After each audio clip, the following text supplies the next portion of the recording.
సుగ్రీవుడే చెప్పాడు. ఈ రావణాసురుడు అనేవాడిని తోకలో తిప్పి తిప్పి కొట్టాడు. ఆ! 3 సార్లు మొత్తం 3 సముద్రాల్లో ముంచి లేపాడు. అవును. అంత గొప్పోడని వాలి గొప్పతనాన్ని ఎవరు చెప్పారు? సుగ్రీవుడు, ఆంజనేయ స్వామి చెప్పారు. అలా చెప్పిన వెంటనే రాముడు, ఓ ఇదేదో బాగుంది, ఈయన నమ్ముకునే కంటే ఆయన నమ్ముకుంటే తొందరగా పని అయిపోద్ది కావచ్చు అని చెప్పేసి వాళ్ళ దగ్గరికి వెళ్ళాడా? వెళ్ళలేదుగా. ఎందుకు వెళ్ళాలా? ఎందుకంటే వాలి ఏదైతే తప్పు చేశాడో సుగ్రీవుడి భార్యను ఎత్తుకుపోవటం, రావణాసురుడు అదే తప్పు చేశాడు.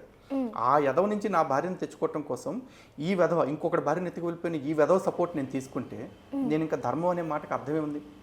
అదే ఆ రోజు రాముడు చేస్తుంటే ఈరోజు రాముడిని రామో విగ్రహవాన్ ధర్మ అంటూ చెప్తామా మనం? చెప్పంగా. కానీ రావణాసురుడు వాడి అవసరం కోసం ఏమైనా చేయగలడు. అంటే పాపాలు చేయటం మానేసి సాధు జీవనం గడుపుతున్న మారీచుడిని తిరిగి మళ్ళీ యదవ కింద మార్చగలడు. దేవుణ్ణే మోసం చేసి ఒక దుష్టశక్తి కింద తయారు చేసింది ఎవడు? రావణాసురుడు. ఇప్పుడు అర్థమవుతుందా? ధర్మం నమ్మిన వాడికి అధర్మం నమ్ముకున్న వాడికి తేడా. కానీ ఇప్పుడు మీరు నమ్ముతారా రావణాసురుడు లైక్ దేవుడిలాగా శక్తి ఉందంటే? రాక్షసుడు అని ముద్ర వేసేస్తారా మీరు కూడా? రాక్షసుడే కదమ్మా, 100% రాక్షసుడే కదా. రావణాసురుడు ఏ రకంగా మంచివాడో చెప్పమంటున్నాను నేను కూడా. నేనేమంటానంటే జనరల్గా ఆయన ఉన్నాడు కాబట్టి యుద్ధాలు జరిగాయి, ఒక అధర్మం కోసం నిలబడ్డారు కాబట్టి మన పుస్తకాలలో ఉన్న దాని ప్రకారం నేను అంటున్నాను. అలా తీసుకోవటానికి లేదు. ఎందుకంటే రావణాసురుడు కుంభకర్ణుడు ఎవరు? పూర్వజన్మలో జై విజయులు, సాక్షాత్తు భగవంతుడి యొక్క ద్వారపాలకులుగా ఉన్నారు. భగవంతుడు ద్వారపాలకులుగా ఉన్నాం కదా అని చెప్పేసి అహంకారానికి పోయారు. సనక సనందులు వచ్చినప్పుడు వాళ్ళు వెంటనే శాపం ఇచ్చేశారు. ఎవరికి ఇచ్చారు? భగవంతుడు ద్వారపాలకులకే ఇచ్చారు వాళ్ళు ఏకంగా శాపం. ఏంటి శాపం అంటే నీ దేవుడికి దూరంగా 3 జన్మలు ఉండాల్సి వస్తుంది అని చెప్పేసి. అఫ్కోర్స్ అంటే ఆ స్టోరీ కొంచెం లెందీగా ఉంటుంది, బట్ ఆ ఒక్క చిన్న తీసుకుంటే 3 జన్మలు వీళ్ళు భగవంతుడికి దూరం అవ్వాలి అని చెప్పేసి. ఎందుకు దూరం అయ్యారు?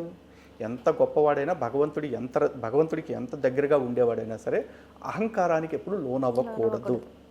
కానీ జై విజయులకి అహంకారం వచ్చింది, వాళ్ళు రాక్షస జన్మ పొందారు. వాళ్ళకే అంత అహంకారం వచ్చి అట్లా పొందారు అంటే ఈ రోజున మేము భగవంతుడికి దగ్గరగా ఉండేవాళ్ళం అని కొంతమంది పాస్టర్లు కావచ్చు, స్వామీజీల ముసుగులో ఉన్నవాళ్ళు కావచ్చు, కొంతమంది ముల్లాల ముసుగులో ఉన్నవాళ్ళు కావచ్చు, రకరకాల పెత్తనాలు చేస్తూ ఉంటారు. ఇందాక నువ్వు చెప్పినట్టు ఆడవాళ్ళ విషయంలో అలాంటి వాళ్ళందరికీ శిక్షలు లేకుండా ఉంటాయా? వాళ్ళకు కూడా ఉంటాయి, ఖచ్చితంగా ఉంటాయి కదా. కానీ ఆ పూర్వజన్మలో వాళ్ళు దేవతలు కాబట్టి ఈ జన్మలో రాక్షసులుగా పుట్టిన వాళ్ళని దేవతలుగానే చూడాలి అని చెప్పేసి ధర్మశాస్త్రం చెప్పట్ల. వాళ్ళలో మంచి ఉన్నప్పుడు వాళ్ళ మంచిని తీసుకుందాం, వాళ్ళ వల్ల చెడు జరుగుతున్నప్పుడు ఆ చెడుని వాళ్ళ ద్వారా నేర్చుకుందాం. మనం నేర్చుకుని ఇలా బతికితే మనకి ఇలాంటి కర్మ వస్తుందా కాబట్టి ఈ చెడుని విడిచిపెడదాం, అది కూడా నేర్చుకోవాలి మనం. ఇవన్నీ మనకి ఇతిహాస పురాణాలు నేర్పే లెసన్స్, ఇవి మోరల్స్.